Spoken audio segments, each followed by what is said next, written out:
Le cardinal Raymond Burke a parlé publiquement du pape Léon XIV. Ses propos ne sont pas de simples commentaires, mais un signal fort sur la véritable direction que prend l'Église.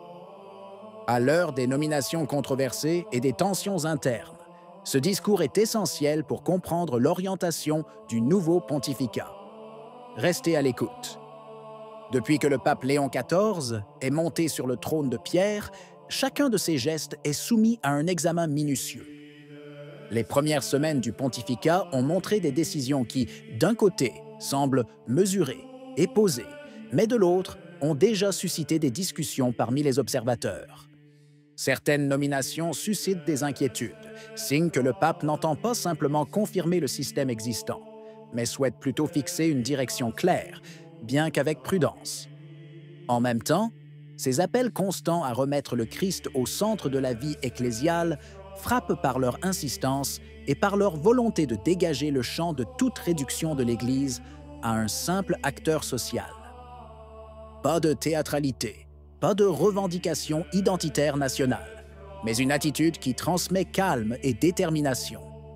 C'est le visage que Léon a montré dans les premiers actes de son ministère, suscitant curiosité et attente parmi les fidèles, et en même temps provoquant l'analyse critique des cardinaux les plus attentifs à l'avenir de l'Église. Juger le nouveau pontife ne peut ignorer le contexte dont il a hérité. Ces dernières années ont été marquées par un débat acharné au sein de l'Église, marqué par des synodes qui, au lieu de renforcer l'unité, ont souvent alimenté les divisions.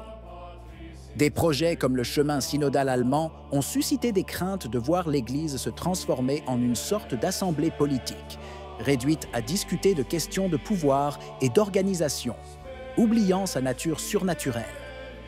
Des voix autorisées, comme celle du cardinal Gerhard Müller, ont mis en garde contre cette tendance. L'Église ne peut être réduite à une ONG engagée dans des batailles mondaines, perdant de vue sa mission de sacrement du salut.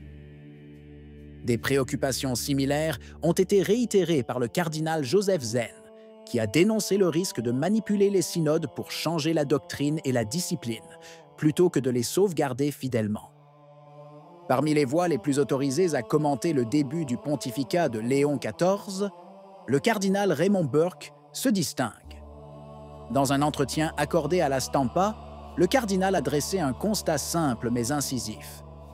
Le nouveau pape se caractérise par un authentique christocentrisme. Il ne s'agit pas d'une formule rhétorique, mais d'un jugement qui saisit l'empreinte immédiate de son enseignement.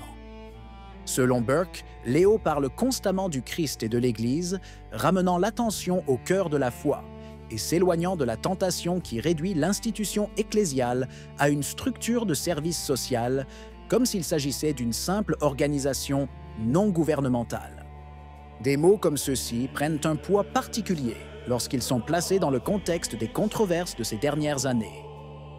Quand un cardinal ressent le besoin de réitérer que le pape met le Christ au centre, cela signifie que la confusion précédente a été profondément ressentie. Burke n'attaque pas directement son prédécesseur, mais son jugement sonne comme une correction indirecte de certains excès, tout en offrant aux fidèles un signe d'espérance. Avec Léon XIV, nous revenons à parler du Christ sans ambiguïté, sans filtres idéologiques et sans réduction sociologique. Dans ses homélies et ses discours, il a insisté à plusieurs reprises sur un point précis. Le pape doit s'effacer pour que le Christ puisse émerger, car le successeur de Pierre n'est pas appelé à briller de sa propre lumière, mais à refléter celle du Seigneur. C'est un appel enraciné dans la tradition patristique. Saint Ignace d'Antioche, cité par Léon dans son premier discours devant le Collège des cardinaux, parlait de la nécessité de disparaître pour que seul le Christ demeure.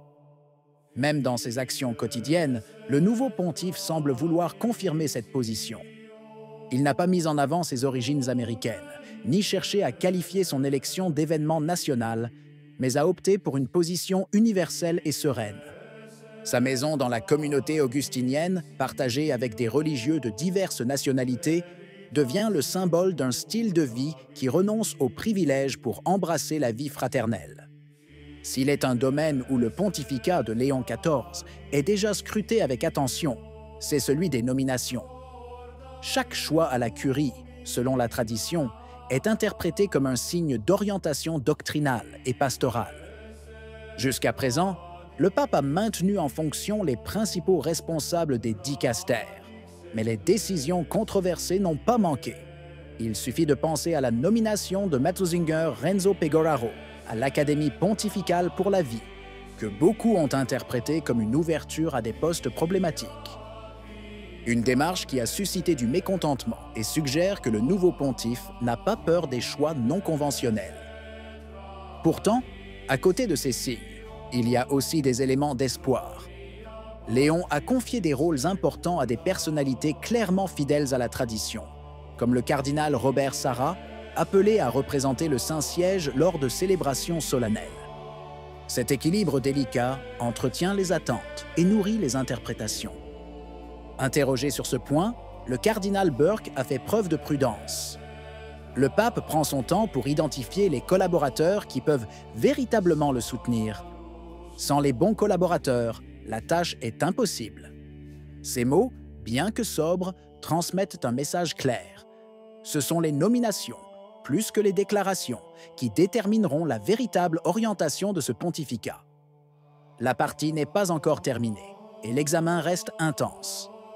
Parmi les questions qui tiennent le plus à cœur au cardinal Burke figure celle de la messe selon le rite ancien, qui a fait l'objet ces dernières années de restrictions et de conflits internes.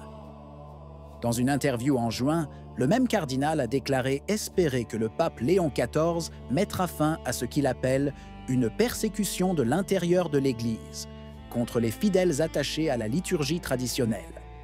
Des mots forts qui démontrent que le problème n'est pas marginal, mais touche plutôt la vie concrète des communautés et des prêtres qui désirent rester fidèles à une forme de culte qui nourrit la foi catholique depuis des siècles. Le message de Burke est clair.